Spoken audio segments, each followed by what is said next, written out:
সত্যি কথা বলতে কি, আমার মনে হয় মিথ্যে সান্ত্বনার কথাগুলো না বলাটাই বেটার।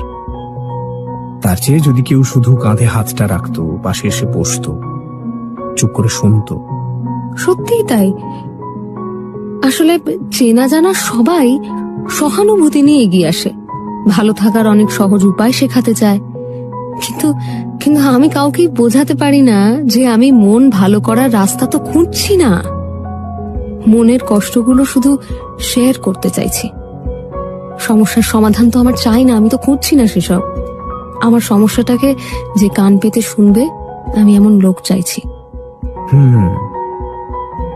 আমিও ঠিক তাই চাই, জানেন। Someone who thinks like this, who is like this.